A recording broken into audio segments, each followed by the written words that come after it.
بسم الله الرحمن الرحيم. السلام عليكم ورحمة الله وبركاته. Waalaikumsalam warahmatullahi wabarakatuh. الحمد لله حمدا يوافي نعمه ويكافئ مزيده. أشهد أن لا إله إلا الله وأشهد أن محمدا عبده ورسوله، وصلى الله على نبينا محمد وعلى آله وأصحابه ومن تبعهم بإحسان إلى يوم الدين. أسأل الله أن يفقهنا في الدين، وأن يعلمنا بما ينفعنا، وأن ينفعنا بما علمنا، وأن يزيدنا علما نافعا وعملا صالحا، إنه ولي ذلك والقادر عليه. وبعد. Alhamdulillah, di malam hari ini dengan taufik dan kemudahan dari Allah Subhanahu wa taala kita bisa bertemu kembali untuk melanjutkan belajar kita, yaitu belajar di Majelis Al-Mudarasah. Kita mempelajari dasar-dasar agama Islam yang memang wajib dipelajari oleh setiap muslim, yang hukumnya fardu ain mempelajarinya bagi setiap muslim dalam perkara-perkara akidah, fikih, dan juga adab serta akhlak. Semoga Allah selalu memberikan taufik dan kemudahan dan keberkahan dalam proses belajar kita. Baik, di pertemuan terakhir kemarin, di pekan lalu, kita sempat membahas pertama adalah fase perkembangan ilmu fikih. Yang kedua, yaitu sepeninggalan Rasulullah sebelum munculnya madhab-madhab, mencakup masa tabi'in, afan. Pertama mencakup masa sahabat dan mencakup juga masa para tabi'in. Dan kita sudah membahasnya dengan rinci insya Allah. Itu sudah mewakili uh, apa yang harus kita pahami dalam permasalahan tersebut. Misalkan di sana uh, bagaimana para sahabat, apakah para sahabat itu semuanya adalah alim? Naam. Apakah semuanya mampu untuk beristihad? Naam, mampu untuk beristihad. Namun tidak semuanya dari para sahabat itu dinukilkan fatwanya. Hanya beberapa sahabat saja yang fatwanya diriwayatkan, dinukilkan sampai kepada kita. Dan pertama kali munculnya madhab fikih itu di masa sahabat, jauh sebelum masa madhab-madhab yang kita kenal sekarang, seperti madhab-madhabnya Imam Abu Hanifah, Imam Malik, Imam Syafi'i, dan Imam Ahmad. Jauh sebelum itu sudah muncul madhab, yaitu di masa para sahabat. Dan ternyata madhab para sahabat itu dilanjutkan di masa-masa berikutnya. Dan munculnya empat madhab itu sebagai perkembangan dan kepanjangan melanjutkan dari madhab di masa sahabat. Dan kita kemarin juga sudah bahas fikih di masa tabi'in, siapa saja ulama di masa tabi'in, madrasahnya ada di mana saja, madrasah-madrasah fikih terfokus di empat tempat, dan siapa saja ulama dari masing-masing madrasah. Dan terakhir kemarin setelah kita membahas terkait tentang pengantar ilmu fikih, kemarin kita juga sempat membuka kitab Sulamut Taufiq di bagian akidah. Kita baca dan kita terjemahkan secara ringkas pembahasan tentang as-sama'iyat. Kita buka terlebih dahulu ini sekalian.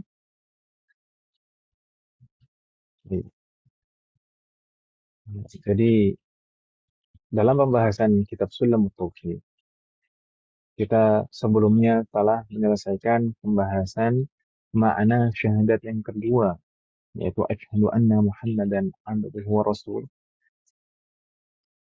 atau asyhadu anna Muhammadan wa asyhadu anna Muhammadar Rasulullah.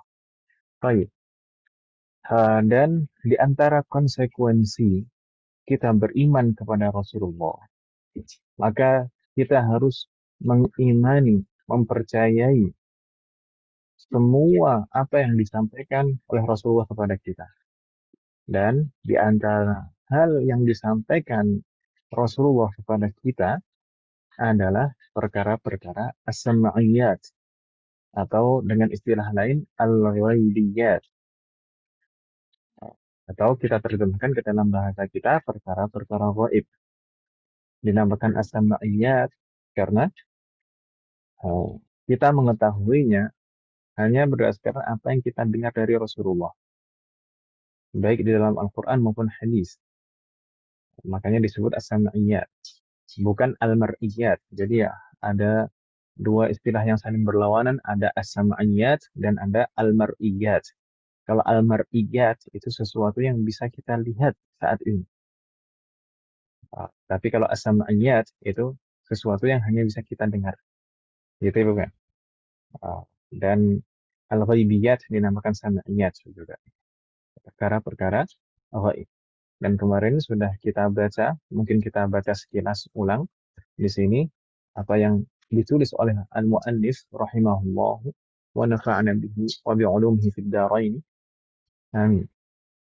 Qala al-muallif famin dzalika adzabul qabri. Famin dzalika, dan di antara hal-hal tersebut maksudnya hal-hal yang perkara-perkara yang harus diimani yang disampaikan oleh Rasulullah adalah adzabul qabr wa na'imuhu wa su'alul malakaini munkirin wa nakirin wal ba'tsu wal hasyru wal qiyamatu wal hisabu was thawabu wal adab wal mizanu wan naru was sirat wal hawdu was syafa'ah wal jannatu wal khulud wal ru'yatu lillahi subhanahu wa ta'ala la kama yura al makhluqu فيراه المؤمنون في الآخرة وهم في الجنة وقبل دخولها وأن تؤمن بملائكة الله ورسله وكتبه وبالقدر خيره وشره وأنه صلى الله عليه وسلم خاتم النبيين وسيد ولد آدم أجمعين. Sampai di sini yang kita baca kemarin dan kita sudah terjemahkan secara ringkas atau perlu diulangi lagi terjemah ringkasnya sebelum kita jelaskan. Perlu diulangi Boleh, lagi tidak? boleh Ustaz. Baik. أهلا وسهلا وأهلا كيف حالك؟ أنا بخير الحمد لله. Famin dzalika, kita kemarin sampaikan min di sini adalah min at-tabi'idiyah yang maknanya sebagian, ba'd. Jadi kalau kita terjemahkan di antaranya demikian. Famin dzalika, maka di antaranya, maksudnya di antara apa? Di antara hal-hal yang wajib kita imani dan percayai dari apa yang disampaikan oleh Rasulullah. Famin dzalika adabul qabr, adab kubur, wa na'imuhu dan nikmat kubur, wa su'alul malakaini munkarin wa nakir dan pertanyaan di dalam kubur oleh dua malaikat munkar dan nakir, wal ba'tsu dan hari pembangkitan, wal hasyru dan hari orang-orang dikumpulkan sebelum penghakiman, wal qiyamatu dan hari kiamat, wal hisabu ya hari penghisapan atau penghitungan, dihitung semua amal umat manusia. Wasawabu, pahala. Wal adabu, adab atau hukuman. Wal mizan dan timbangan. Wan nar, neraka. Was sirat, itu jembatan, naam, sirat. Wal haud, telaga. Was syafa'atu, syafa'at. Wal jannatu, dan surga. Wal khuludu, maksudnya kekal, kekal di surga. Warru'yatu lillahi subhanahu wa ta'ala dan bisa melihat Allah subhanahu wa ta'ala. La kama yurul makhluk, tidak seperti sebagaimana makhluk bisa dilihat. Fayarahul mu'minuna fil akhirati wa hum fil jannah wa qabla dukhuliha. Maka orang-orang beriman akan melihat Allah di akhirat kelak, yaitu di dalam surga, dan juga diriwayatkan bahwasanya sebelum masuk surga juga diberikan kesempatan untuk melihat. Wa an tu'mina bimalaikatillah, dan di antara hal yang harus kita imani juga adalah kita harus beriman kepada adanya malaikat-malaikat Allah, wa rusulihi, dan semua utusan-utusan Allah, wa kutubihi, dan semua kitab-kitab Allah. Kutub di sini bentuknya jamak, rusul, kutub, gitu kan? Malaikah bentuknya jamak semuanya. Bentuknya jamak semuanya. Malaikah, rusul, kutub. Maka di sini harus semuanya yang harus kita imani, bukan hanya sebagian saja. Maksudnya semua malaikat, adanya semua malaikat, kemudian semua rasul yang diutus oleh Allah, mencakup juga di sana para nabi.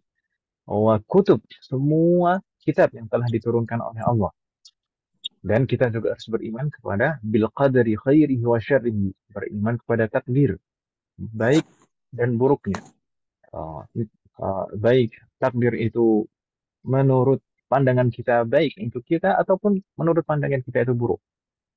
Wa annahu sallallahu alaihi wasallam khatamun nabiyyin, dan kita juga harus beriman betul-betul bahwasanya Rasulullah sallallahu alaihi wasallam adalah penutup para nabi.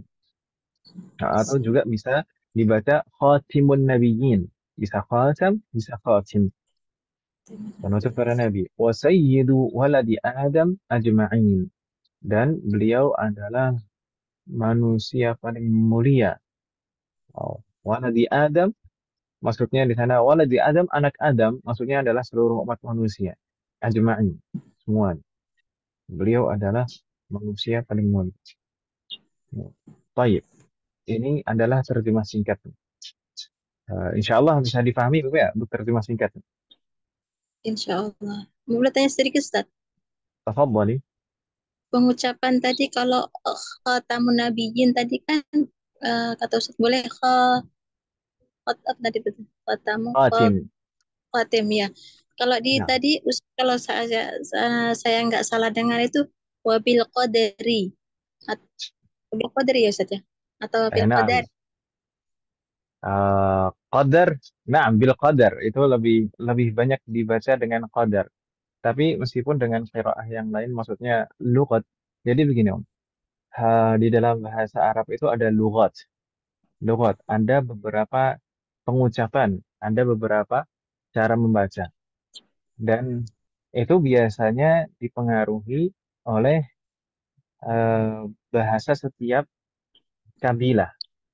Setiap Hmm, kabilah itu punya apa istilahnya, ciri khas masing-masing, bahasa masing-masing.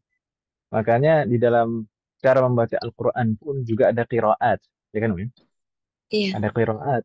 Qiraat, salah satu sebab adanya qiraat itu adalah karena lahjah itu, adanya perbedaan cara membaca setiap kabilah.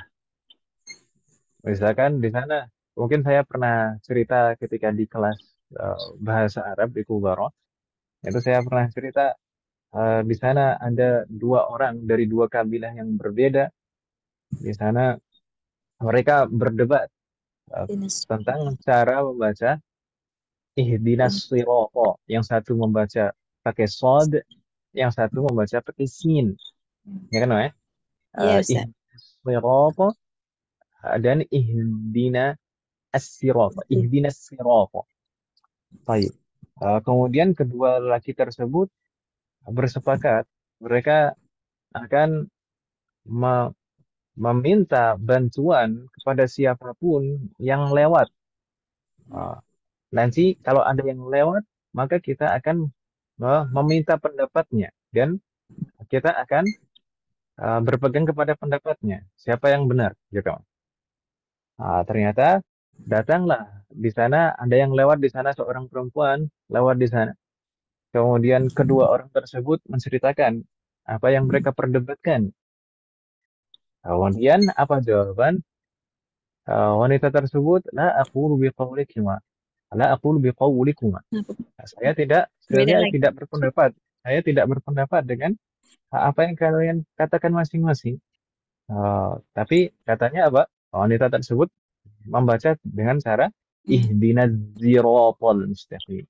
Pakai Z. zai. Ya, Karena memang ya, ya, Ustaz. masing-masing kabilah punya nada sendiri. Ya, Jadi boleh dengan bil qadari atau bil qadari gitu ya Ustaz? nah, nah, la ba'sa. Oh, oh, ya, khatamun nabi, khatimun, khatimul Hmm, anbiya, di sini khatimun nabiyyin gitu boleh Ustaz ya? Ya. boleh. Baik Ustaz, Dan Astamir. nah, nabiyin itu bentuk jamak mudzakkar salim, ya kan Ibu ya? Ya. Jadi nabiyun, nabi, nabi itu bentuk jamaknya boleh dua, boleh jamak mudzakkar salim, boleh jamak taksir. Boleh kita Hmm. jamakkan dengan an-nabiyuna.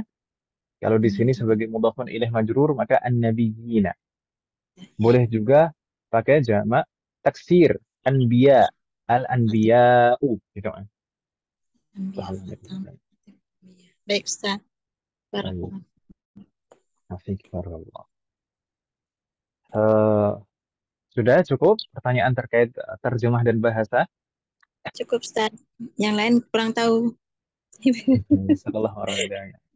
Baik, berikutnya umat sekalian, sebelum kita betul-betul membahas terkait dengan perkara-perkara gaib ini saya ingin menyampaikan hal yang mungkin perlu betul-betul kita pahami dan pegang. Bahwasanya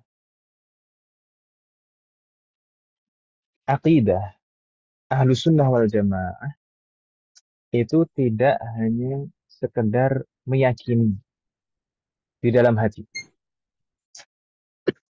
Aqidah Ahlus Sunnah wal Jamaah itu mencakup keyakinan di dalam hati.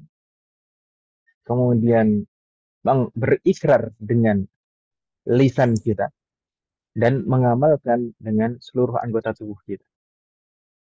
Kalau di bait syair yang disebutkan oleh yang ditulis oleh Syekh Amir Bahjat. Syekh Amir Bahjat ini keturunan Indonesia dan sekarang jadi ulama di Saudi. Masih muda beliau. Eh, beliau menulis satu mangtumah tauhid. Eh, beliau namakan mangtumah tauhid wal iman. Eh, ini mangtumah ini rangkaian bait-bait syair. Tidak banyak, hanya sekitar kurang lebih 20 bait dan mudah dihafal untuk anak-anak. Kalau anak-anak saya yang kedua pertama dan kedua alhamdulillah sudah hafal. Dan di antara bait syair yang disebutkan oleh beliau di sana imanuna aqdun wa qaulun wa amal bil bita'ati dada wa bil asyani qal. Imanuna aqdun wa qaulun wa amal. Iman kita yaitu Ahlus Sunnah wal Jamaah itu mencakup tiga hal. Aqdun, keyakinan di dalam hati, wa qaulun, perkataan dengan lisan, wal amal, perbuatan dengan anggota tubuh. Bil bita'ati dada, dengan ketaatan iman itu bisa bertambah. Wabil asyani qal, dan dengan kemaksiatan iman itu bisa berkurang. Baik. Ini hal pertama yang harus kita betul-betul pegang dan pahami. Bahwasanya kita belajar akidah.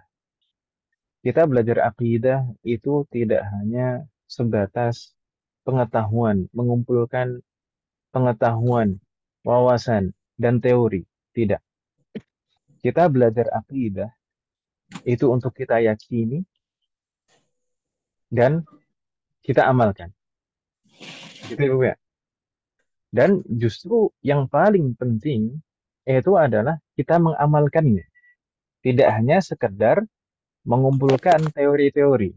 Ya kan Ibu ya? Ya, Ustaz. Jadi bagaimana kita belajar akidah itu bisa merubah kepribadian kita, memperbaiki kepribadian kita, perilaku kita sehari-hari. Dan sebenarnya yang kedua, menuntut ilmu secara umum itu bukan hanya akidah. Tujuan utama menuntut ilmu itu apa? Menghilangkan Apakah Apakah menuntut ilmu itu tujuannya hanya mengumpulkan wawasan, pengetahuan saja? Maka jawabannya tidak juga. Tujuan utama menuntut ilmu itu justru adalah untuk diamalkan. Ya kan, Ibu ya? Ya. Kita belajar, kita tahu, dan diamalkan. Itu yang paling utama dari kita belajar. Semoga Allah memberikan taufik kepada kita semua. Amin. Ini, ini sebenarnya juga saya berusaha menata hati saya dan eh, sebagai peringatan buat saya juga. Karena di sini, di antara semua yang hadir dan menyimak, itu yang paling berat tanggung jawabnya itu saya. Karena saya yang menyampaikan, maka yang dimintai pertanggungjawaban pertama kali adalah saya. Sebagaimana Allah berfirman, Ya ayyuhalladzina amanu lima taquluna ma la taf'alun. Wahai orang-orang yang beriman, kenapa kalian tidak mengerjakan apa yang kalian katakan? Kabura maqtan indallahi an taqulu ma la taf'alun. Sungguh besar kemurkaan Allah ketika kalian mengatakan apa yang tidak kalian perbuat. Semoga Allah lalu memberikan taufik kepada kita semua. Amin. Baik, kita akan membahas perkara-perkara gaib, teman sekalian. Dan kebanyakan perkara-perkara gaib ini akan kita rasakan setelah kita meninggal. Kebanyakan perkara-perkara gaib yang disebutkan di sini, kebanyakan bukan semuanya. Karena kalau malaikat, rasul, kitab-kitab Allah, qada dan qadar, kemudian Nabi Muhammad sebagai penutup para nabi, itu sudah kita rasakan sekarang dan kita harus percayai. Tapi untuk selain yang akhir-akhir disebutkan oleh muallif di sini, kita akan merasakannya setelah kita meninggal. Dan hendaknya kalau kita memahami dan mengetahui ini akan kita lalui, maka tidak hanya kita mengetahuinya dan meyakini saja, tapi bagaimana kita mempersiapkan diri. Bagaimana kita mempersiapkan diri menghadapi rangkaian-rangkaian rangkaian-rangkaian kejadian yang akan terjadi, yang akan kita lalui. Wafaqadallahu jami'an. Baik, yang pertama yang disebutkan oleh al-muallif rahimahullah yang harus kita imani dari perkara-perkara gaib adalah adzabul qabri. Adzabul qabri mungkin kita terjemahkan tadi adalah siksa kubur, ya kan Ibu? Naam. Di dalam bahasa Arab pun juga dinamakan adzabul qabri, siksa kubur. Apa yang dimaksud siksa kubur ini? Adzabul qabri. Dan adzabul qabri ini berlaku untuk siapa saja. Dan kenapa dinamakan adzabul qabri? Adzabul qabri secara hakikatnya sebenarnya adalah azab, siksaan tidak hanya ketika seseorang dikuburkan di dalam kubur. Makanya para ulama menjelaskan maksudnya adzabul qabri adalah adzabul barzakh, yaitu siksaan di alam barzakh ketika seseorang telah meninggal dunia. Gitu Ibu kan? Ketika seseorang meninggal dunia, maka ia akan memasuki alam barzakh. Dan di alam barzakh itulah orang yang sudah meninggal akan mendapatkan siksaan atau nikmat di alam barzakh tersebut. Jadi, siapa yang akan merasakan adzabul qabri ini, azab di alam barzakh ini? Semua, semua orang yang telah meninggal yang dari orang-orang kafir dan ahli maksiat. Semua orang yang telah meninggal baik meninggalnya setelah meninggal itu dikubur di dalam tanah atau dengan kondisi yang lain. Misalnya seseorang terbakar, misalnya seorang tenggelam di laut atau dimakan binatang buas atau misalkan terbakar hangus betul-betul sampai jadi abu kemudian tertiup angin tersebar kemana-mana. Dalam kondisi-kondisi seperti itu juga tetap akan bisa merasakan azab kubur atau azab di alam barzakh. Gitu ya, Bu ya. Allah alaikum wasallam. Namun, kenapa? Kenapa dinamakan azab kubur, azabul qabr? Kenapa tidak dinamakan azabul barzakh? Mengapa? Penamaan ini berdasarkan kondisi umumnya manusia. Umumnya manusia setelah meninggal itu dikuburkan. Ya atau ya, mohon sekalian. Ya. Ini saya harus kadang bertanya kepada mohon sekalian supaya tidak ngantuk kan Ibu ya. Kalau kalau saya nggak komunikasi dengan ibu-ibu kadang ngantuk. Ya, Jadi Ustaz. jadi Belum kayak ngantuk, Ustaz. Belum ngantuk. kayak belum ngantuk kalau belum ngantuk. Belum Jadi ngantuk. seperti Nanti kalau udah nanti setengah 10 baru ngantuk, Ustaz. nanti kalau ngantuk ini kayak kayak dongeng sebelum tidur nanti kan malam. Bagus lah, Ustaz. Dongengnya dongeng tentang kehidupan keislaman. Setelah Di orang. atas jam Tapi 9, mudah-mudahan Ustaz. di atas Setengah jam Baru 9 baru melek. Jangan yang horor ya, Ustaz. supaya terbawa mimpi. Oh, baik. Nah, kita tadi sebutkan kenapa? Kenapa azab kubur dinamakan azab kubur, azabul qabr tidak dinamakan azabul barzakh? Karena kebanyakan umumnya kondisi manusia setelah meninggal itu dikuburkan. Gitu ya, Bu ya? Yes. Tapi hakikatnya ini adalah azabul barzakh. Jadi mencakup siapapun dalam kondisi apapun meninggal. Allahu. Dan azab barzakh ini sebagaimana kita sampaikan tadi, ini berlaku untuk orang-orang kafir. Yakunu lil kuffar wal munafiq wa usatil mu'minin li hadhihi al ummah wa ghairiha. Berlaku untuk orang-orang kafir, orang-orang munafik dan orang-orang yang orang-orang beriman yang bermaksiat baik dari umat ini, maksudnya umat Nabi Muhammad maupun umat-umat terdahulu. Dan di antara bentuk azab kubur dan di antara bentuk azab kubur adalah dinampakkannya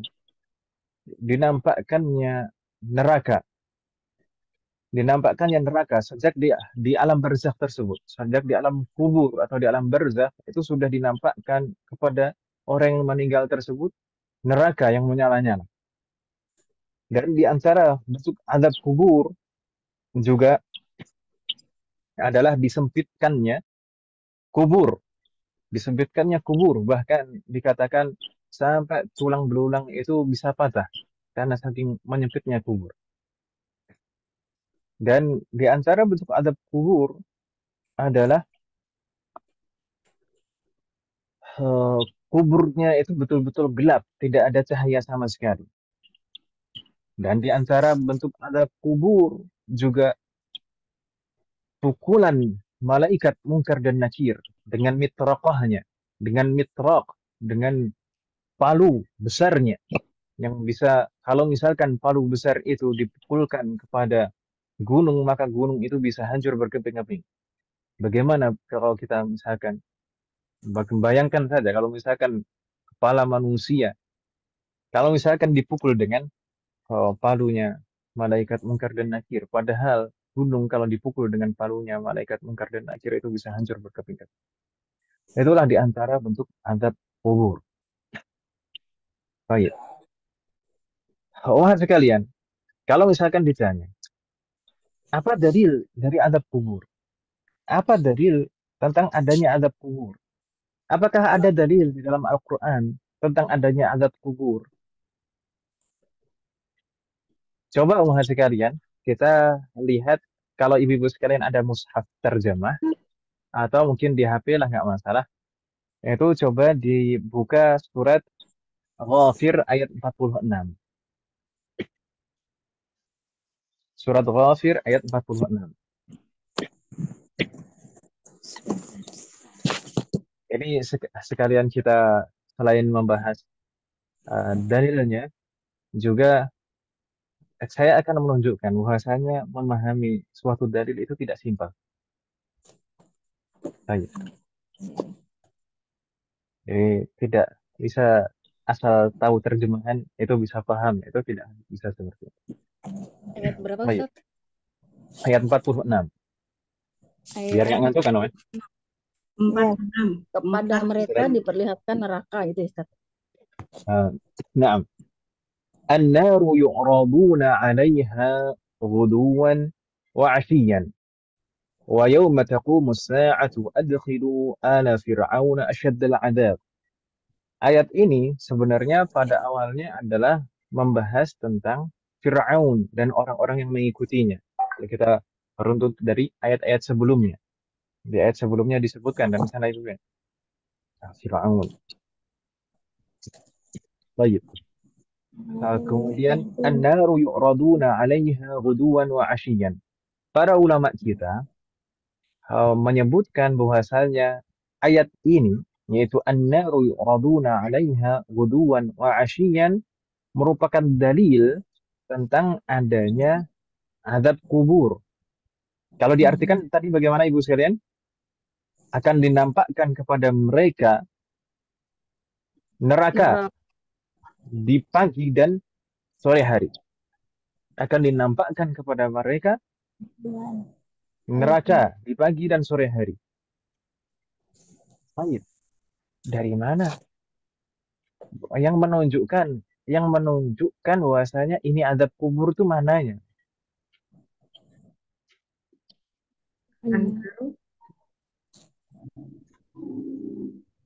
An-naru yu'raduna 'alaiha. An-nar itu kan neraka. Yu'raduna 'alaiha, yu'raduna 'alaiha. An-naru yu'raduna 'alaiha. Mereka akan dinampakkan atau akan dinampakkan kepada mereka neraka pagi dan sore hari. Di setiap pagi dan sore hari. Dari mana? Ini dari penggalan ayat ini yang menunjukkan bahwasanya ini adalah azab kubur. Neraka itu seharusnya bukan di alam barzakh. Ya kan Ibu ya? Neraka itu setelah terjadi hisab, mizan, haud, sirat, itu maka akan terjadi fase berikutnya. Orang-orang ada yang masuk surga dan ada yang masuk neraka. Semoga kita termasuk ahli surga. Baik. Lalu, Amin. tapi para ulama menyebutkan bahwasanya ayat ini menunjukkan adanya siksa kubur, siksa di alam barzakh. An-naru yu'raduna 'alaiha ghuduwan wa 'ashiyyan. Wa yawma taqumu as-sa'atu adkhilu ala fir'auna asyaddal 'adzab. Bagaimana Ibu sekalian? Ibu sekalian bisa membantu untuk menunjukkan dari sudut mana ayat ini menunjukkan azab kubur.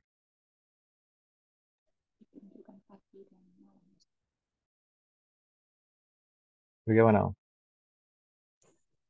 Yang bisa jawab dapat hadiah dan insya Allah. Hadiahnya Ustaz, hadiahnya apa Ustaz? Pergi umroh apa pergi?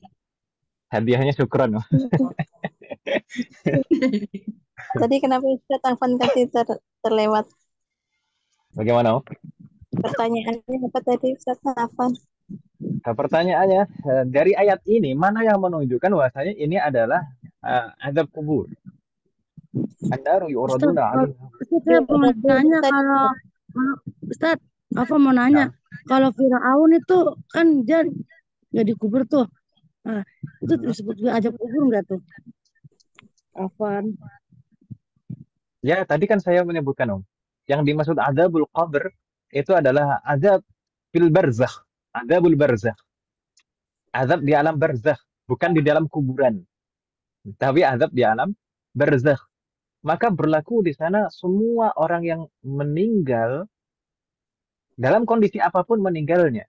Jika dia meninggal dalam keadaan kafir atau munafik atau bermaksiat, maka akan mendapatkan azab kubur atau azab barzakh. Dalam kondisi apapun meninggalnya, baik meninggal dia terbakar dan tidak dikuburkan, atau dia tenggelam di lautan, atau habis dimakan binatang buas, atau dibakar sampai menjadi abu dan bertebaran ditiup angin. Dalam kondisi apapun meninggalnya, maka azab kubur itu tetap berlaku. Gitu ya. Karena yang dimaksud azab qabr itu adalah azabul barzakh. Tadi kita sampaikan kenapa kok dinamakan azab qabr? Kenapa kok dinamakan azabul qabr, umat sekalian?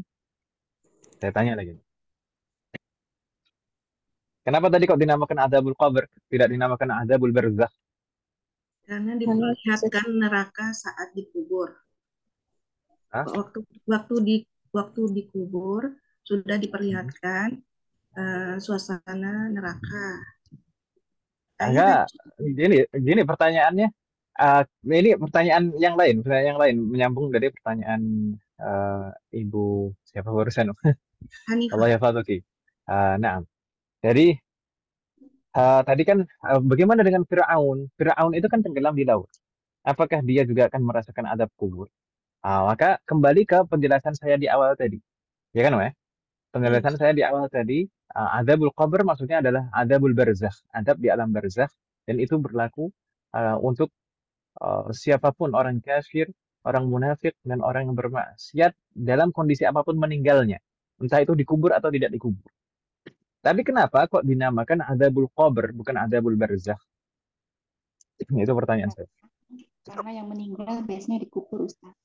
Naam, penamaan ini berdasarkan umumnya kondisi manusia saat meninggal. Umumnya kondisi manusia saat meninggal itu dikuburkan. Gitu kan, Om? Maka disebutnya azabul qabr. Bukan berarti kalau nggak dikubur, berarti nggak diazab. Begitu ya, Bu ya?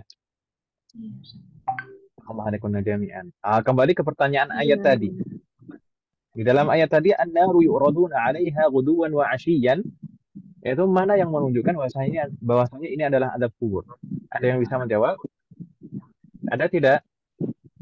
Ya itu Ustadz yang diperlihatkan neraka pagi dan petang itu. Nah, tapi kan neraka itu harusnya setelah berlalu alam barzakh, bahkan sudah berlalu, sudah melewati sirat, kemudian baru masuk neraka.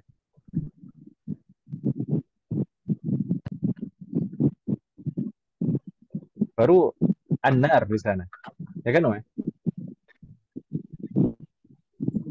Gimana, Om? Nyerah, Ustaz, nyerah. Nyerah. Baik. Allah alaikum jami'an. Saya menukil sedikit dari apa yang dijelaskan oleh Ibnu Katsir di dalam tafsir beliau. Maksud dari an-naru yu'raduna 'alaiha ghuduwan wa 'ashiyyan.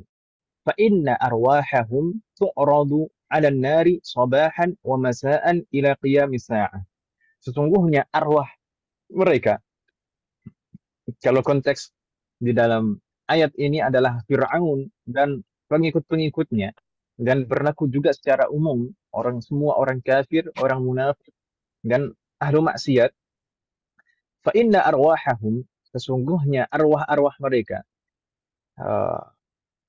tu'radu 'ala an-nari sabahan wa masa'an ila qiyamis sa'ah, akan ditampakkan kepada arwah-arwah mereka neraka di pagi dan siang hari sampai terjadinya hari kiamat. Ila qiyamis sa'ah. Fa idza kana yaumul qiyamah, tapi saat terjadi hari kiamat, ijtama'at arwahuhum wa ajsaduhum finnar. Maka saat terjadi hari kiamat baru itu nanti akan ada balasan neraka betul-betul di sana, baik arwah maupun jasadnya. Arwah maupun jasadnya mereka dikumpulkan di dalam api neraka. Itu ditunjukkan lanjutan dari ayat tersebut. Wa yauma taqumus sa'atu, dan baru ketika terjadinya hari kiamat, udkhilu adkhilu ala fir'auna asyaddal adab. Baru Fir'aun dan para pengikutnya akan dimasukkan ke dalam api neraka. Jadi ayat tersebut lengkapnya, An-naru yuraduna 'alaiha ghuduwan wa 'ashiyyan wa yawma taqumus sa'atu adkhilu ala fir'auna asyaddal 'adzab. Penggalan pertama dari ayat tersebut menunjukkan azab kubur. Di dalam kubur itu baru dinampakkan saja neraka. Belum betul-betul menghabiskan mereka, belum betul-betul menyiksa mereka. Tapi ditampakkan kepada mereka supaya mereka takut, tidak tenang di dalam kuburnya. Baru wa yauma taqumus sa'atu, dan ketika terjadi hari kiamat. Baru ini terjadi hari kiamat. Jadi berarti tadi penggalan ayat yang pertama itu belum terjadi hari kiamat, ya kan Ibu ya? Ya, ayat 46. Bagaimana Om? Bingung tidak maksud saya? Ayat 46 tadi. Iya, ngerti. Masih di dalam satu ayat itu. Ayat 46 tadi. Itu Jadi sebelum baca penggalan ayat. wa yauma. Nah, penggalan ayat yang pertama kan, an-naru yu'raduna 'alaiha ghuduwan wa 'ashiyyan. Dinampakkan kepada mereka neraka pagi dan sore hari sampai terjadinya hari kiamat. Namun saat terjadinya hari kiamat, ini masuk ke penggalan ayat kedua. Wa yauma taqumus sa'atu, dan saat terjadi hari kiamat baru adkhilu ala fir'auna asyaddal 'adzab. Mereka Fir'aun dan para pengikutnya akan dimasukkan ke dalam azab. Jadi penggalan ayat yang pertama itu terjadi sebelum hari kiamat, ya kan Ibu ya? Iya. Kalau Baru demikian bilang berarti itu terjadi di alam barzakh. Kalau demikian maka itu terjadi di alam barzakh. Gitu Ibu ya? Tadi Ustaz bilang alam barzah itu alam kubur ya Ustaz? Naam, disebut juga alam kubur. Barzah artinya apa Ustaz? Barzakh itu ya nama suatu alam. Barzakh itu sebenarnya alam penantian, Om. Alam penantian. Barzah. Alam penantian sebelum terjadinya hari kiamat dan dibangkitkan seluruh umat manusia dan diadil. Orang yang meninggal, maka orang yang meninggal sebelum hari kiamat, maka dia harus menanti sampai terjadinya hari kiamat dan semua akan dibangkitkan dan diadili, ya kan Ibu ya? Di alam penantian itulah orang meninggal itu akan menanti di alam barzakh. Di dalam kubur itu sebentar atau lama sih Ustaz? Iya, berapa lama ya Ustaz ya menderitanya? Masya Allah. Yang mau dimencari. Subhanallah. Semoga Allah melindungi kita semuanya dari azab kubur. Amin. Taib. Amin. Di dalam kubur itu ada dua kemungkinan. Ya kan di sana disebutkan oleh al-muallif rahimahullah. Di sana ada azabul qabr wa na'imuhu yang harus kita imani. Tidak hanya kita harus mengimani azab kubur, tapi kita juga harus mengimani nikmat-nikmat kubur. Jadi ada dua kemungkinan itu. Orang ketika sudah meninggal dan masuk ke dalam alam barzakh, maka imma dia diazab, wa imma dia mendapatkan nikmat. Itu Ibu ya. Masya Allah. Kalau diazab, seseorang yang diazab dibuat sempit kuburnya, kemudian dibuat gelap kuburnya, tidak ada cahaya secercah cahaya apapun, dan ditakut-takuti dengan setiap hari pagi dan sore dinampakkan neraka baginya. Belum lagi ketika sulit untuk menjawab pertanyaan dua malaikat, maka akan dipukul berkali-kali dan hancur berkeping-keping. Subhanallah. Bagi orang yang menerima azab, tentu azab itu akan terasa sangat lama. Berbeda ketika seseorang merasakan kenikmatan, maka seseorang dalam kondisi nikmat itu pasti tidak terasa. Ya kan Ibu ya?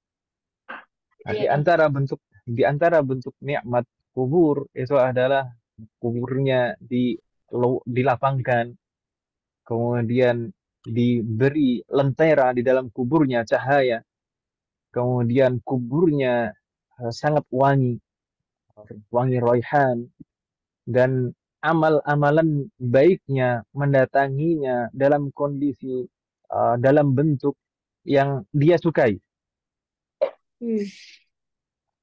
Kalau misalkan ya kita ibarat kita hidup sajalah di dunia. Kalau kita mendapatkan kenikmatan dalam kondisi enak, itu waktu itu tidak terasa berlalu. Ya kan Ibu ya? Iya. Kalau misalkan kita menikmati apapun lah misalkan, menikmati belajar misalkan, waktu berlalu itu tidak terasa. Atau kalau kita menikmati apalah misalkan, kalau mungkin Anda sebagian kadang itu menikmati ya apalah emang. Saya nggak mau sebutin. Menikmati misalkan makanan, atau misalkan terkadang nggak tahu anak-anak muda zaman sekarang itu suka-suka drakor gitu ya. Itu itu nggak terasa waktu berlalu. Nggak terasa waktu berlalu. Karena menikmati. Tapi Iya. kalau seseorang tidak menikmati, waktu sesingkat apapun itu akan terasa lama. Seperti orang menunggu, ya. Orang menunggu. Katanya kalau menunggu itu kan termasuk azab, Om, ya. Oh. Maksudnya kita di dunia itu ya, kalau kita harus menunggu sesuatu, gitu ya. Kita harus menunggu sesuatu itu kan nggak sampai-sampai, nggak datang-datang gitu kan. Rasanya lama sekali. Apalagi kalau di dalam alam kubur, kita sudah menunggu, kemudian menunggu dalam kondisi yang seburuk-buruknya. Itu pasti terasa akan sangat. Semoga, semoga Allah melindungi kita semuanya dari azab kubur. Amin ya Allah. Amin. Dan di antara dalil yang menunjukkan adanya azab kubur selain ayat tadi juga adalah hadis. Banyak sekali sebenarnya banyak sekali hadis yang menunjukkan tentang adanya azab kubur. Ada hadis-hadis yang diriwayatkan oleh Imam Bukhari dan Muslim, ada hadis-hadis yang diriwayatkan oleh Imam Ahmad, dan hadis-hadis yang lain banyak sekali. Nah, di antara hadis yang disebutkan dan diriwayatkan oleh Imam Ahmad adalah خرج رسول الله صلى الله عليه وسلم ذات يوم نصف النهار مستعملا بثوبه محمرة عيناه وهو ينادي بأعلى صوته. Suatu ketika Rasulullah Shallallahu Alaihi Wasallam keluar di tengah siang hari, di pertengahan siang hari, dengan menggunakan pakaian beliau dan mata beliau memerah, muhmarrah ainahu wa huwa yunadi bi'a'la sautihi, dan beliau berteriak dengan suara beliau yang sangat lantang. Al-qabru kaqita'il laylil mudlim ayyuhan nas law ta'lamuna ma a'lamu labakaytum kathiran wa dhahiktum qalilan ayyuhan nas ista'idhu billahi min 'adzabil qabr fa inna 'adzabal qabri haqqun. Ini kata beliau. Al-qabru kaqita'il laylil mudlim. Kubur, alam kubur itu ibarat seperti bagian malam yang sangat gelap. Wahai umat manusia, ayuhan nas, lau ta'lamuna ma a'lamu labakaitum kathiran wa dhahiktum qalilan. Seandainya saja kalian tahu apa yang aku ketahui, maka pasti kalian akan banyak menangis dan sedikit tertawa. Ayuhan nas, wahai umat manusia, ista'idhu billahi min adzabil qabr. Berlindunglah kepada Allah dari azab kubur. Fa inna adzabal qabri haqqun. Karena sungguh azab kubur itu pasti akan terjadi. Azab kubur itu sesuatu yang nyata. Dan di dalam riwayat yang lain, ibunda kita Aisyah radhiyallahu anha juga menuturkan bahwasanya Rasulullah berwasiat tentang azab kubur, dan Rasulullah tidak pernah terlewat setelah sholat, di akhir sholat beliau, setelah tasyahud akhir, beliau selalu memohon perlindungan kepada Allah dari azab kubur. Dan hendaknya kita meneladani beliau. Semoga Allah memberikan taufik kepada kita semua.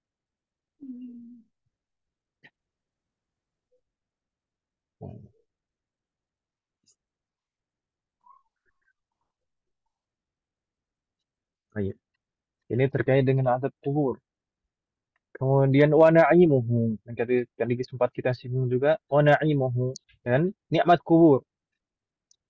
Dan di antara bentuk nikmat kubur tadi kita juga sudah sebutkan, di antara bentuk nikmat-nikmat kubur adalah dilapangkan kubur kita dan diberikan lentera di dalam kubur kita, cahaya,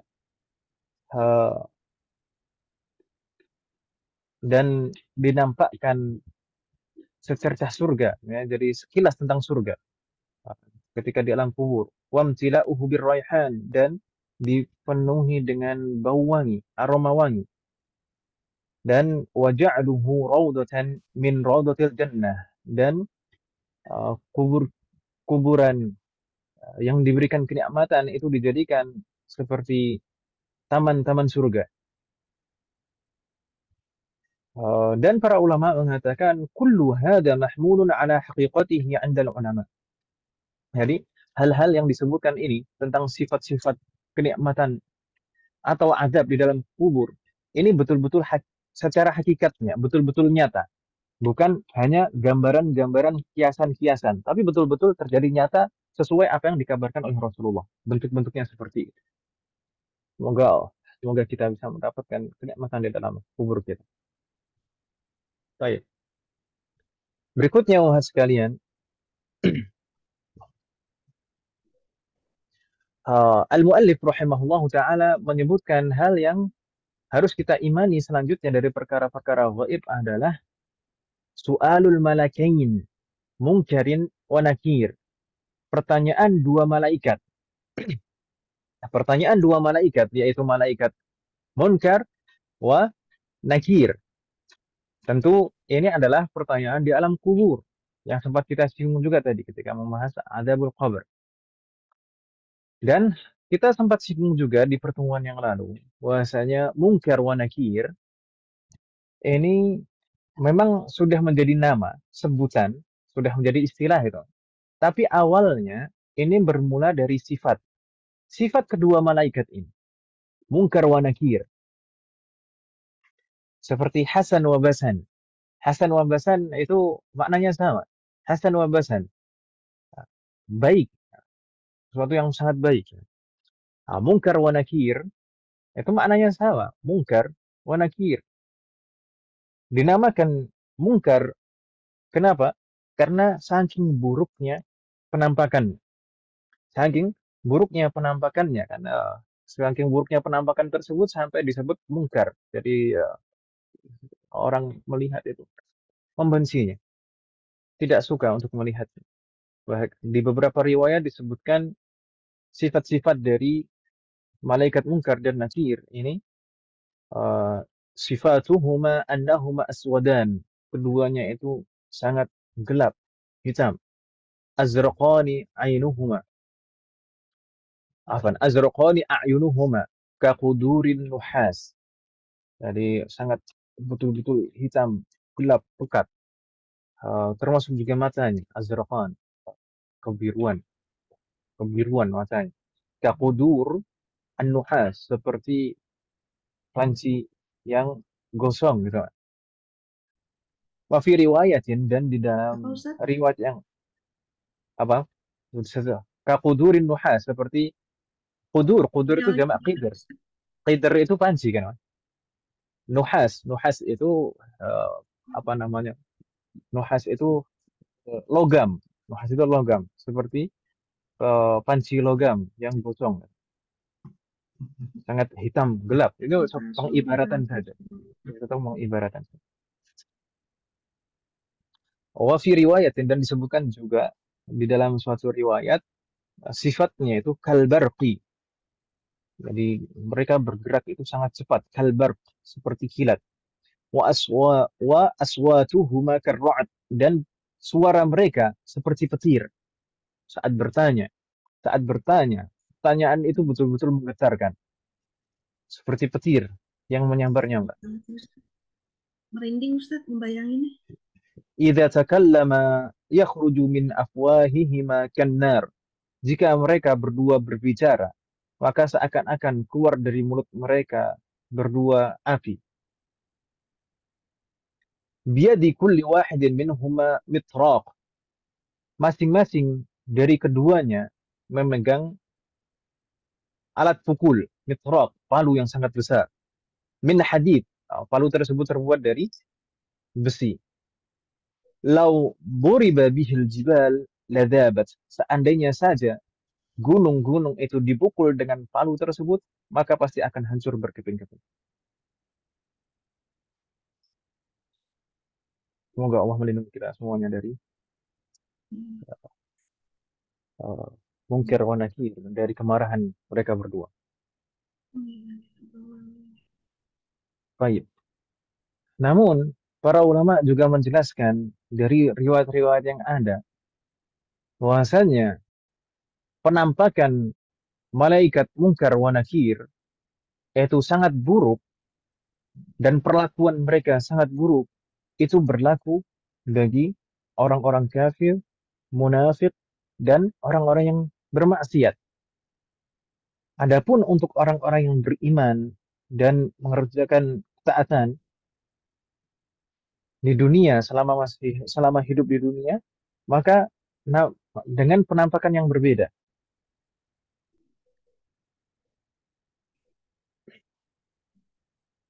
Bahkan para ulama menyebutkan dengan penyebutan nama yang berbeda. Bukan disebut mungkar dan nakir lagi untuk orang-orang yang beriman dan beramal saleh, itu bukan disebut mungkar dan nakir, tapi mubasyirun wa basyir. Mubasyirun wa basyir. Maknanya apa? Pemberi kabar gembira. Mubasyirun wa basyir. Adapun untuk orang-orang yang kafir, munafik, dan ahlu maksiat, maka disebut mungkar dan nakir. Dan ketika seseorang beriman diberikan taufik oleh Allah untuk bisa menjawab setiap pertanyaan kedua malaikat, man rabbuk, siapa Rabbmu, wa man nabiyyuk, dan siapa nabimu, wa ma dinuk, dan apa agamamu. Ketika seseorang diberikan taufik untuk bisa menjawab pertanyaan-pertanyaan malaikat mungkar wa nakir ini, maka malaikat mungkar dan nakir akan mengatakan kepada orang yang beriman ini, naumatal arus, istirahatlah di alam kubur ini. Istirahatlah seperti istirahatnya pengantin baru dalam kondisi bahagia.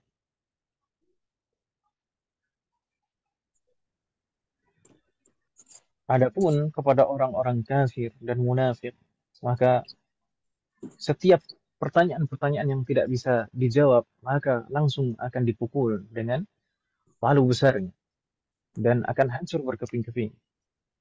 Semoga Allah merahmati kita semua. Amin. Amin, ya Allah. Ustadz enak jadi bayi, Ustadz saya meninggal bayi. Bagaimana Om? Nah, tapi Ustadz enak semua, meninggal jadi bayi. nah, tapi semua yang ditakdirkan Allah itu pasti yang terbaik untuk kita. Ya. Gitu. Ini semuanya adalah takdir Allah dan kehendak Allah. Dan semua yang terjadi itu ada atas rahmat Allah dan keadilan Allah. Jadi kita juga tidak boleh misalkan mengatakan dalam rangka tidak bersyukur. Mengatakan dalam rangka tidak bersyukur. Enak kalau meninggal masih kecil. Tapi kalau misalkan kita hanya mengatakan, mengkabarkan misalnya bayi itu kalau meninggal itu kondisinya lebih baik daripada kita, ya kan, Mas? Ya. Itu enggak, Mas. Nah, semoga Allah merahmati kita semua.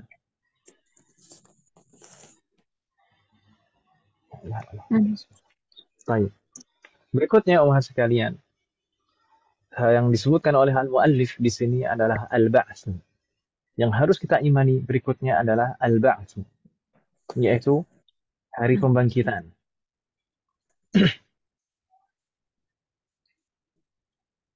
Naam, yaitu hari di mana seluruh makhluk, termasuk di antaranya umat manusia, baik kecil atau sudah dewasa, baik meninggal dalam waktu kondisi masih kecil, atau sudah dewasa, atau sudah tua, baik itu beriman maupun kafir, baik itu juga uh, jin maupun malaikat,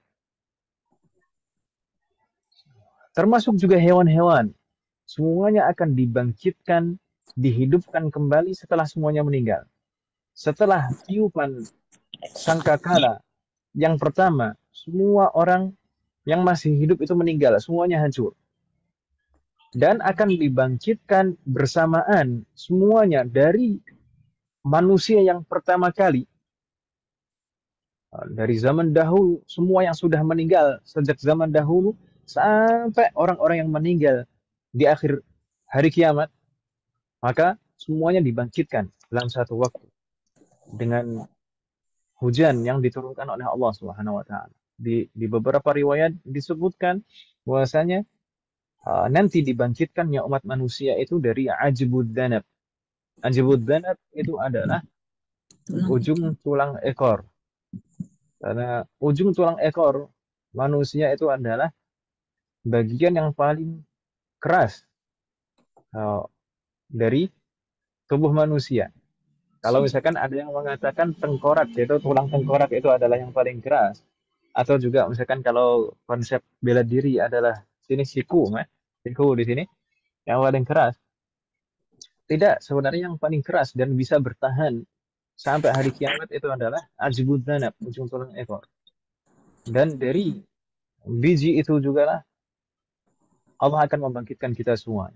Ketika diturunkan hujan oleh Allah, maka tumbuhlah umat manusia yang sudah mati, semuanya sudah meninggal itu, yang hanya tersisa ajbud danab, itu tumbuh dari ajbud danab itu menjadi utuh kembali, menjadi manusia utuh, dan betul-betul utuh sebagaimana dia dalam kondisi masih hidup, meskipun ketika sebelum meninggal beberapa anggota tubuhnya itu putus misalkan. Semoga Allah melindungi kita semua. Maka akan dibangkitkan dalam kondisi utuh semua anggota tubuh kita. Dan dalam usia yang paling matang. Jadi tidak ada yang betul-betul kecil, tidak ada yang betul-betul tua. Dalam usia yang paling matang. Yaitu para ulama menyebutkan, mengambil kesimpulan dari apa yang dijelaskan oleh Ali bin Abi Thalib. Rasanya nanti umat manusia itu dibangkitkan kurang lebih usia 33 tahun. Kurang lebih. Seperti saat di usia 33 tahun. Jadi betul-betul kondisi yang masih betul-betul sempurna. Gitu ya, Bu. Baik. Semoga Allah merahmati kita semua. Amin. Diriwayatkan bahwasanya ada seseorang yang bernama Ubay bin Khalaf. Ubay bin Khalaf ini adalah orang kafir. Suatu ketika mendatangi Rasulullah Sallallahu Alaihi Wasallam untuk mendebat Nabi Muhammad Sallallahu Alaihi Wasallam. Untuk mendebat tentang apa? Khasama Nabi Sallallahu Alaihi Wasallam fi inkar al-ba'ats wa atahu bi'idhamin balin yafatattatu biyadihi. Jadi orang ini Ubay bin Khalaf itu mendatangi Rasulullah Sallallahu Alaihi Wasallam dengan membawa tulang yang sudah sangat lama, sudah lapuk. Kalau sudah tulang sudah lapuk, kemudian diremasnya di tangannya, diremasnya dengan tangannya sampai tulang belulang itu semuanya hancur. Dan maksud orang ini mendatangi Rasulullah dan melakukan hal itu adalah untuk mendebat Rasulullah tentang hari pembangkitan, tentang hari di mana umat manusia akan bisa dibangkitkan kembali. Kemudian orang ini berkata, "Atarallaha yuhyi hadhihi ba'da ma bala?"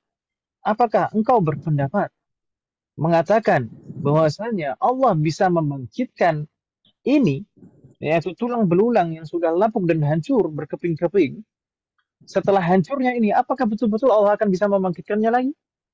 Kemudian Rasulullah bersabda, "Na'am, wa yab'atsuka wa yudkhiluka an-nar." Ya, Allah bisa membangkitkannya dan Allah akan membangkitkanmu dan memasukkanmu ke dalam api neraka.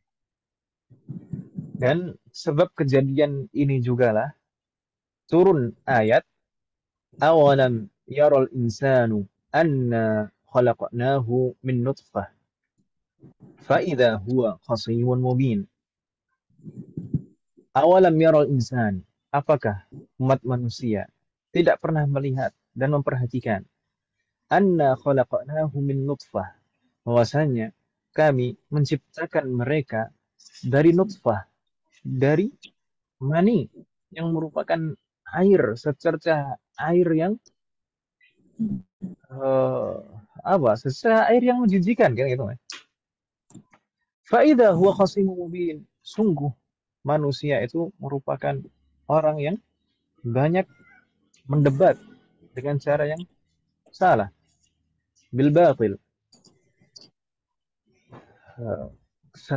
Kalau misalkan kita memperhatikan bahwasanya jika kita diciptakan dari setetes mani, atau sebelumnya Nabi Adam diciptakan dari tanah yang bukan apa-apa, maka akan sangat mungkin bagi Allah akan membangkitkan kita lagi setelah sebelumnya ada, kemudian mati, kemudian dibangkitkan lagi. Itu jauh lebih mudah daripada yang sebelumnya nggak ada sama sekali. Ya kan Ibu ya?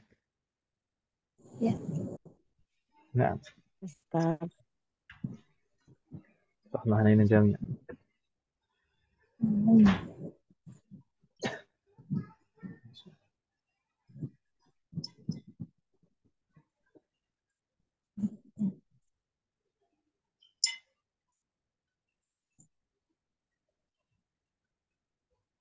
Baik. Berikutnya, Al-Mu'allif rahimahullahu ta'ala menyebutkan hal yang harus kita imani berikutnya dari perkara-perkara gaib adalah wal hasyru. Tadi maknanya hasyr apa? Penghimpunan. Naam, hari dikumpulkannya, yaitu tempat dikumpulkannya atau hari waktu dikumpulkannya umat manusia setelah dibangkitkan. Setelah dibangkitkan dari matinya dan betul-betul kembali ke fisik awalnya yang sempurna dan dikembalikan juga ruhnya ke dalam tubuh tersebut, maka umat manusia akan dikumpulkan.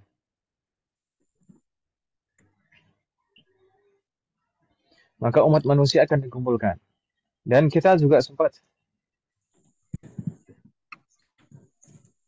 Nah, di sini dikumpulkan di sini, dibangkitkan dan dikumpulkan di sini berlaku untuk semuanya.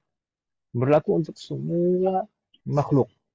Semua makhluk, baik makhluk yang akan mendapatkan balasan seperti manusia, jin dan malaikat, atau juga semua makhluk yang tidak akan mendapatkan balasan seperti hewan-hewan. Semuanya akan dibangkitkan dan dikumpulkan. Dibangkitkan dan dikumpulkan. Jadi ini berurutan. Dibangkitkan dan dikumpulkan. Ini semuanya berlaku. Berlaku bagi semua makhluk. Baik makhluk-makhluk yang akan mendapatkan balasan peradilan seperti manusia, jin dan para malaikat, dan juga berlaku juga bagi makhluk-makhluk yang tidak akan diadili seperti hewan-hewan. Karena hewan-hewan disebutkan di riwayat-riwayat, hewan-hewan itu tidak akan diadili. Seperti halnya bayi yang meninggal ketika masih bayi itu tidak diadili karena betul-betul tidak mempunyai dosa sama sekali, ya kan Ibu? Ya, Ustaz. Baik. Iya, Ustaz. Hanya saja di dalam riwayat-riwayat hewan-hewan dan anak kecil yang meninggal di waktu kecil itu mereka tidak akan diadili, tapi mereka akan berlaku qisas. Akan berlaku qisas bagi mereka. Jadi kalau misalkan hewan, nah kita tahu biasanya hewan itu saling berkelahi, ya kan Ibu? Terkadang, ya tuh ya. Iya. Ketika hewan saling berkelahi, terkadang saling menciderai. Terkadang misalkan hewan yang bertanduk sampai patah tanduknya, mematahkan tanduknya, atau menghilangkan beberapa inderanya, dengan seperti itu, maka akan berlaku qisas nanti di hari kiamat bagi hewan-hewan tersebut. Demikian juga dengan anak-anak kecil yang tidak mempunyai dosa, yang belum mukallaf, yang belum sampai masa mumayyiz, maka mereka berlaku qisas, bukan berlaku peradilan. Wafaqanallahu jami'an. Dan sempat kita sebutkan beberapa riwayat di pertemuan yang lalu, bahwasanya tempat dikumpulkannya umat manusia di sini adalah Palestina. Ini kan Ibu, Palestina. Tapi bukan Palestina yang sekarang. Karena hari di mana, nah mungkin tempatnya di sana, tapi sudah berubah, maksudnya sudah berubah. Sudah berubah. Kenapa? Karena langit dan bumi nanti di awal hari kiamat itu sudah berubah. Bukan langit dan bumi yang sekarang. Sudah diganti oleh Allah dengan langit dan bumi yang lain. Dan dikatakan oleh para ulama, Ardul Mahsyar, yaitu bumi tempat dikumpulkannya umat manusia, adalah bumi yang tidak pernah dilakukan kemaksiatan kepada Allah di sana. Yaitu adalah bumi yang baru, bukan bumi yang ada sekarang. Itu Ibu ya. Allah alaina jami'an.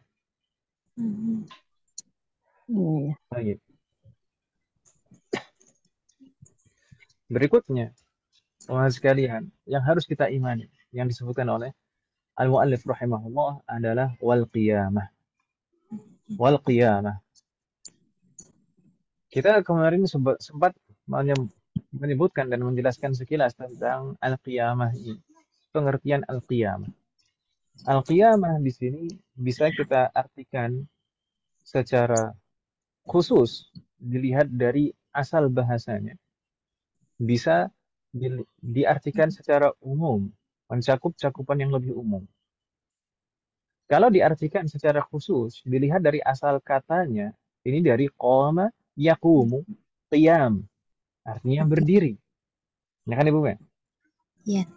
Maka di sini kalau diartikan seperti itu, berarti al-qiyamah maksudnya adalah masa berdiri saat menanti di padang mahsyar. Waktu-waktu kita berdiri menanti peradilan di padang mahsyar, itu disebut al-qiyamah. Itu dilihat dari asal bahasanya, jadi maknanya khusus. Tapi kebiasaan orang Arab yaitu menyebutkan suatu bagian, tapi maksudnya adalah keseluruhan. Jadi bukan hanya satu waktu itu saja saat berdiri menanti di padang mahsyar, tapi seluruh rangkaian kejadian-kejadian dimulai dari dibangkitkannya umat seluruh makhluk dan sampai semua orang akan memasuki tempatnya masing-masing di surga atau di neraka. Ustaz, Nah, tapi kalau sepaham saya nih, kiamat itu ya berdasarkan ya narasi yang berdasarkan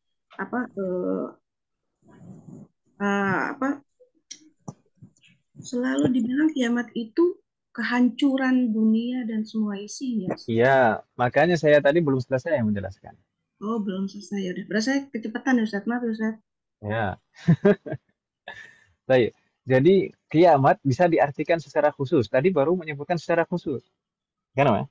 Tapi bisa disebutkan secara umum. Artinya secara umum. Nah, kalau disebutkan artinya secara umum, itu bisa ada dua pendapat penjelasan. Kapan mulainya? Kalau akhirnya, semuanya sepakat akhirnya kapan. Tapi kalau permulaan yang disebut hari kiamat, itu kapan? Maka di sana ada dua pandangan, dua pendapat para ulama. Apa Ada yang mengatakan, nah, maksud Ustadz akhir dan awalnya memang kiamat itu ada akhir dan awal. iya, tunggu, makanya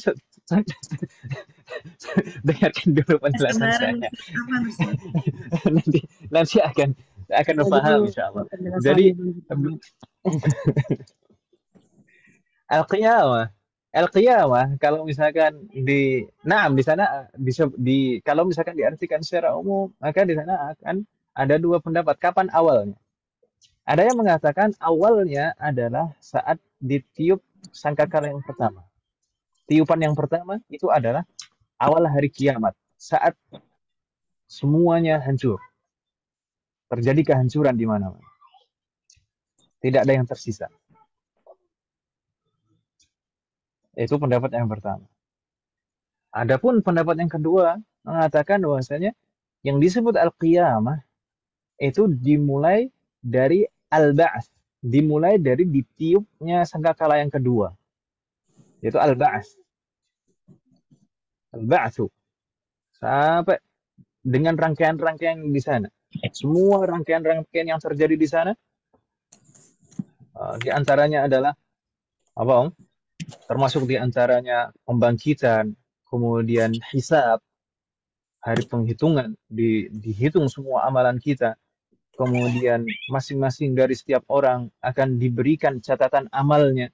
Ada yang dicatat, ada yang diberikan catatan amalnya dari arah kanan, ada yang diberikan catatan amalannya dari arah kiri. Kemudian juga mencakup haud, juga mencakup sirat.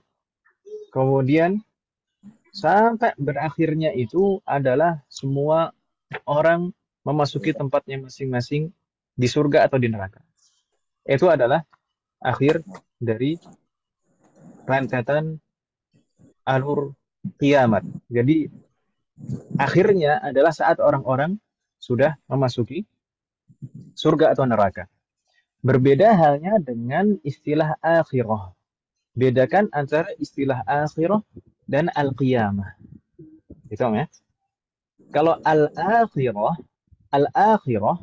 itu mencakup semua kejadian-kejadian hari kiamat dari awalnya sampai waktu yang tidak terbatas. Sampai umat manusia itu menempati surga dan neraka sampai tidak ada batas waktunya. Itu akhir. Tapi kalau hari kiamat, saat masuk umat manusia itu masuk surga atau neraka, itu sudah terjadi rentetan kejadian hari kiamat. Tapi kalau akhirah itu berlangsung terus ketika umat manusia di surga kekal atau di neraka ada yang kekal dan ada yang dalam jangka waktu tertentu, itu semuanya masuk ke istilah akhir. Begitu Ibu ya. Jadi beda antara istilah al-qiyamah dan al-akhirah. Bingung tidak maksud saya Om sekalian? Makanya doanya Rabbana atina fid dunya hasanah wa fil akhirati hasanah itu Ustaz ya. Wa fil akhirati. Naam, fil akhirati, bukan fil qiyamati. Dan hari kiamat bagaimana Om? Setelah melewati kiamat berarti Ustaz ya akhirat. Nah, Hari akhir. Hari akhir.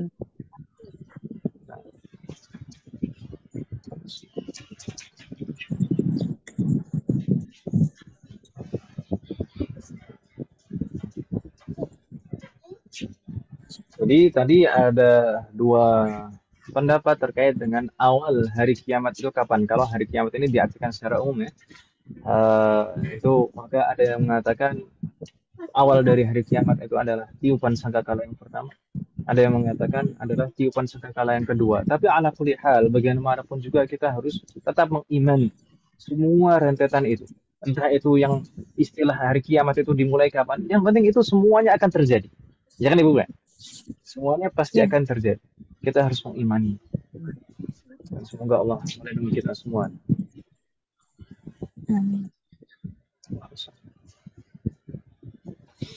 Mungkin di sini ada faedah. Hari kiamat dari mulai awalnya sampai akhirnya tadi.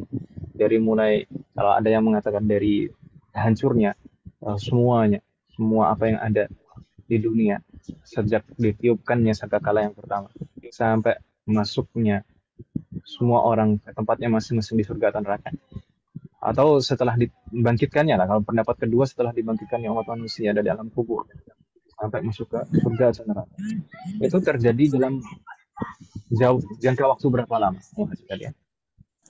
Terjadi dalam jangka waktu berapa lama? Nggak tahu, Ustaz. Nggak tahu. Ada yang tahu nggak? Hari kiamat itu terjadi dalam jangka waktu berapa lama? Saya malah mau tanya, Ustaz. Ya, Maksudnya saya ada sangkakala gimana? itu apa sih, Ustaz? Kenapa Allah mengadakan maksudnya mengakhiri dunia ini dengan tiupan sangkakala gitu? Allah yang berkehendak demikian, dan itu mungkin sebagai tanda berakhirnya. Tanda berakhirnya semua. Nah, bagaimana? Iya, Ustaz. Maksudnya Allah mengadakan sangkakala itu sebagai akhir dari dunia, itu untuk tujuannya ada nggak, Ustaz? Allah alam. Saya tidak tahu pasti. Allah alam. Saya tidak tahu pasti. Karena saya belum membacanya dulu. Apa hikmah di antara dalam, karena ini termasuk perkara gaib. Kalau perkara gaib kita nggak bisa menerka-nerka, ya kan, Mas? Iya. Atau mungkin Tapi kayak ini, Ustaz, kayak di pengadilan gitu, Ustaz. Kan kalau kayak apa? mulai sidang ketok palu gitu, Ustaz ya. Terus akhirin sidang juga ketok palu. Nah, ini mungkin pakai sangkakala juga nggak, Ustaz, waktu membuat dunia gitu. Waktu apa? Waktu membuat dunia gitu. Saya belum pernah mendengar itu. Kalau permulaan penciptaan semua, itu saya belum pernah mendengar. Kalau riwayat yang ada, yang pertama kali diciptakan adalah Al-Qalam. Kemudian Al-Qalam diperintahkan untuk menulis semua apa yang akan terjadi, kan gitu. Baik. Semoga Allah merahmati kita semuanya. Rentetan kejadian hari kiamat itu disebutkan oleh Allah Subhanahu wa taala di dalam Al-Qur'an. Semua rentetan itu terjadi hanya dalam satu hari. 10 hari, Ustaz? Satu hari. Satu hari. Semua rentetan. Satu hari 24. Satu hari di sini maksudnya satu hari itu siang dan malam, Om. Satu hari itu siang dan malam. Tapi siang dan malamnya saat itu bukan seperti siang dan malamnya manusia. Seperti apa yang kita rasakan saat ini. Sebagaimana disebutkan, sebagaimana Allah bersabda, Allah berfirman, qauluhu fi yaumin kana miqdaruhu alfa sanatin mimma ta'uddun. Fi yaumin, semuanya itu terjadi fi yaumin, dalam satu hari. Kana miqdaruhu, tapi ukuran satu hari itu alfa sanatin mimma ta'uddun, 1000 tahun di dunia, 1000 tahun di dunia berdasarkan perhitungan di dunia. Dan di ayat yang lain disebutkan fi yaumin kana miqdaruhu 50 alfa sanatin. Hari kiamat itu terjadi fi yaumin, dalam satu hari. Kana miqdaruhu, dan kalau dibandingkan dengan waktu di dunia 50 alfa sana, 50.000 tahun. 50.000 tahun. Naam, subhanallah alaihi. 50.000 tahun. Itu kiamat, Ustaz. Naam. Itu rentetan semua kejadian-kejadian hari kiamat, Kalau berdasarkan pendapat pertama tadi, dari tiupan sangkakala yang pertama, atau kalau pendapat kedua dari tiupan sangkakala yang kedua, dan berakhirnya sampai semua umat manusia itu menempati tempatnya masing-masing di surga atau neraka. Itu terjadi sehari, semalam, ada siang dan malam. Tapi menurut hitungan normal kita saat ini itu sangat lama sekali. Di dalam ayat disebutkan alfasana, 1000 tahun. Disebutkan di dalam ayat yang lain khamsina alfasana, 50.000 tahun. Ini bukan bertentangan. Antara dua ayat ini bukan bertentangan. Yang satu menyebutkan 1000, yang satu menyebutkan 50.000. Nah, tidak bertentangan. Kenapa? Karena kebiasaan orang Arab itu menunjukkan banyak itu dengan angka, tapi angka tersebut bukan batasan. Misalkan misalkan 100 orang yang datang, itu bukan berarti batasan persis hanya 100 orang, tapi menunjukkan betapa banyak, termasuk di kedua ayat ini. Jadi maksudnya itu kalau dihitung dengan waktu kita saat ini di dunia, maka sebenarnya sangat lama sekali. Tapi itu hanya siang dan malam saja, sehari semalam. Tapi kalau hitungan normal kita saat ini sangat lama sekali. Begitu Ibu ya? Yes. Kenapa kok terasa lama? Sebenarnya hakikatnya itu bukan bergerak jamnya itu sangat lama. Bergeraknya waktu itu sangat lama, tidak. Para ulama mengatakan wa huwa yaumul qiyamah li syiddati ahwalihi binisbati ilal kuffar. Itu terasa sangat lama karena beratnya apa yang akan dirasakan dan dialami umat manusia saat itu, terutama orang kafir. Orang kafir akan merasakan sangat berat melalui rentetan-rentetan kejadian hari kiamat nanti. Maka akan terasa sangat lama sekali. Wa ammal mu'min fayakunu akhaffu alaihi. Adapun orang yang beriman, maka akan merasakan keringanan, akan merasakan lebih ringan. Dan tentu akan merasakan lebih cepat, seperti yang kita bahas di dalam Adzabul Qabr tadi. Ya kan Ibu? Dan bahkan di beberapa riwayat itu disebutkan, di beberapa riwayat itu disebutkan bahwasanya ketika umat manusia dikumpulkan atau semua makhluk dikumpulkan di padang mahsyar, kemudian sampai betul-betul tersortir semuanya, mana yang ke neraka, mana yang ke surga, ya, itu kurang lebih 3 jam atau 3 jam setengah. Jadi di beberapa riwayat bahkan disebutkan seperti ini.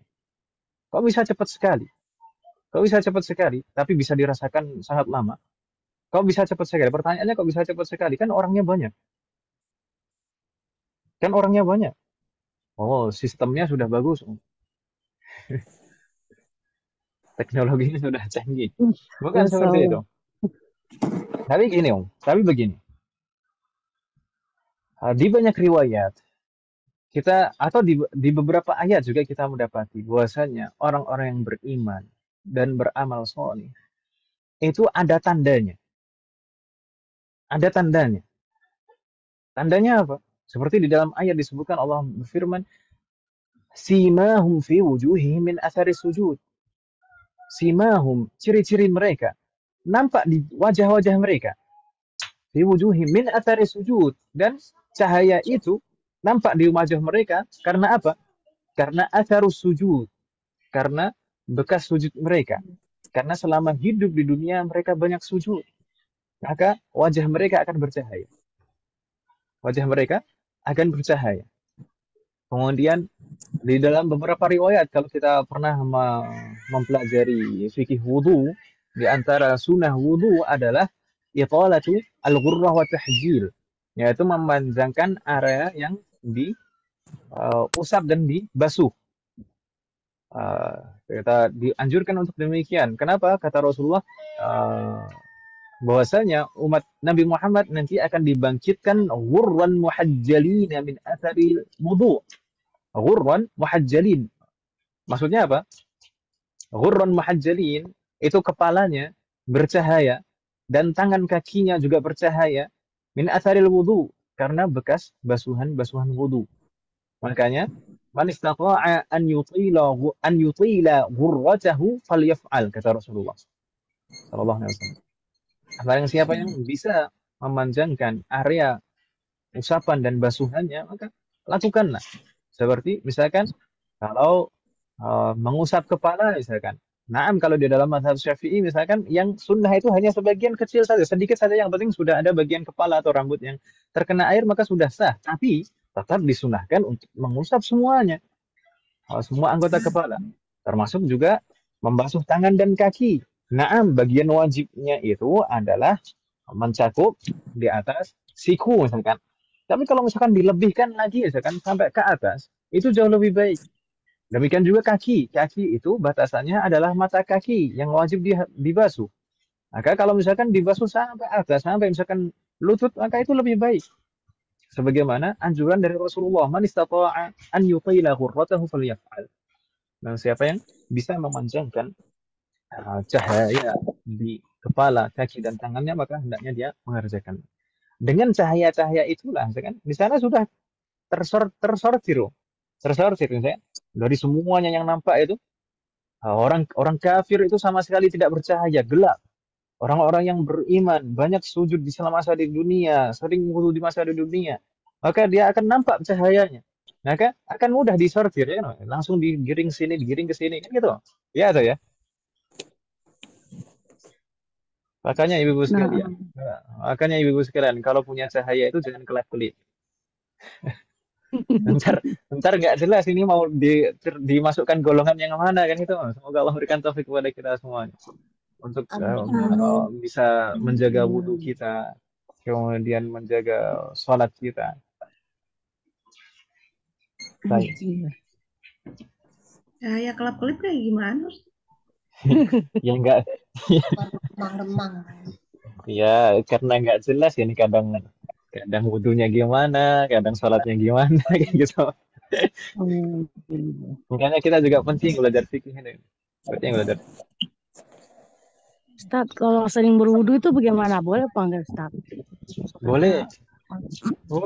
Justru baik dong kalau misalkan menjaga kesucian terus menerus. Jadi setiap kali berhadas kemudian wudu lagi, setiap kali berhadas wudu, bagus. Itu yang bagus, dianjurkan. Atau kalau misalkan malah ditambah setelah setiap selesai wudu kemudian melaksanakan salat sunnah wudu, itu lebih baik. Nah, tafadhol. Ustaz, kalau misalnya kita sering jaga wudhu, tapi karena ingin ngirit air, terus kita tayamum, Ustaz, boleh nggak? Tayamum itu ada syaratnya. Tayamum itu ada syaratnya. Nggak bisa. Kalau ada air nggak bisa tayamum. Untuk Atau ngirit kalau ngirit selama bisa menggunakan air dan ada air, maka nggak boleh tayamum. Nggak sah tayamum. Kalau misalnya kedinginan kan terus-terusan misalnya Ustaz nih. Kalau kedinginan, ya itu kalau kedinginan dengan dingin yang betul-betul sampai sampai membahayakan, sampai kedinginnya itu berlebihan, maka itu termasuk udzur, boleh tayamum. Insya Allah nanti akan kita bahas saat membahas fikih. Semoga Allah memberikan kemudahan dan taufik.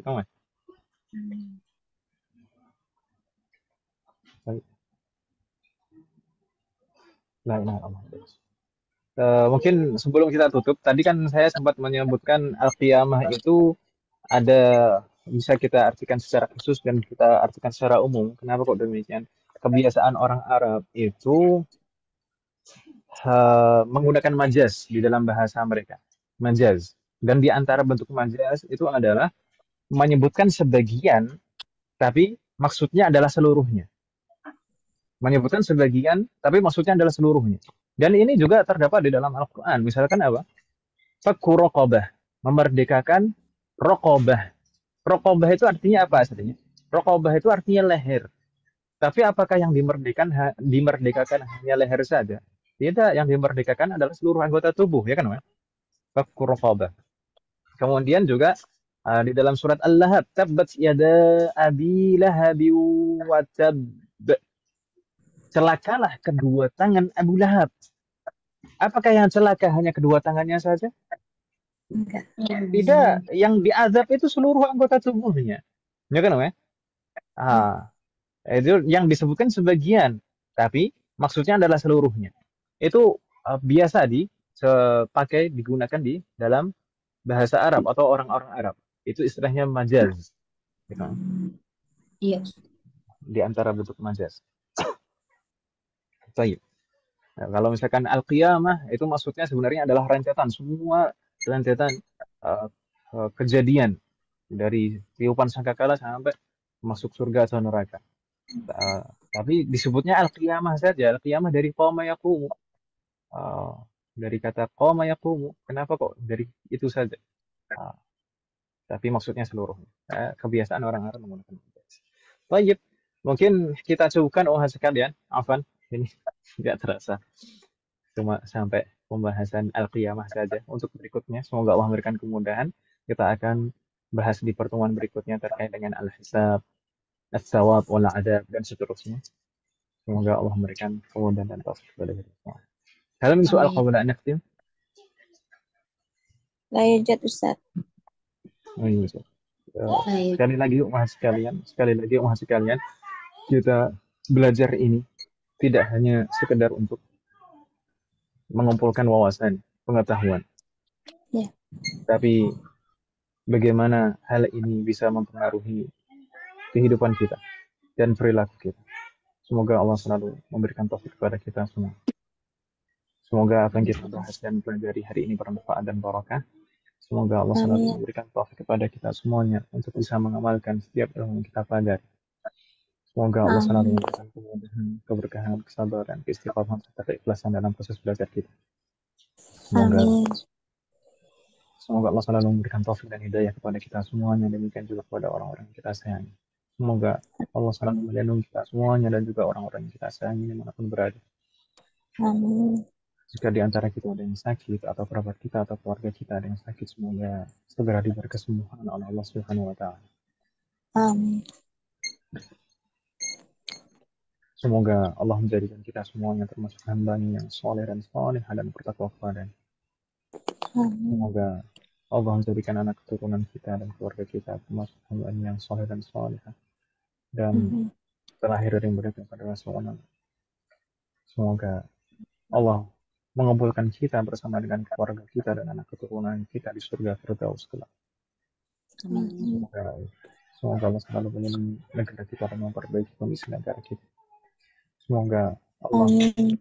mengampuni semua dosa-dosa kita, baik yang lalu maupun yang akan datang. Baik yang kita lakukan secara sembunyi-sembunyi maupun terang-terangan. Baik yang kita lakukan secara sadar maupun tidak sadar. Semoga Allah mengampuni semua dosa kita dan menerima semua amal ibadah kita. Semoga Allah mengampuni semua dosa orang tua kita dan guru-guru kita dan menerima semua amal ibadah mereka. Semoga Allah selalu memberikan keberkahan dalam setiap urusan kita, termasuk dalam ilmu, waktu dan usia kita, dan juga keluarga kita. Semoga Allah memberikan kepada kita semuanya husnul khatimah. Semoga Allah melindungi kita semuanya dari beratnya azab kubur dan rangkaian hari kiamat.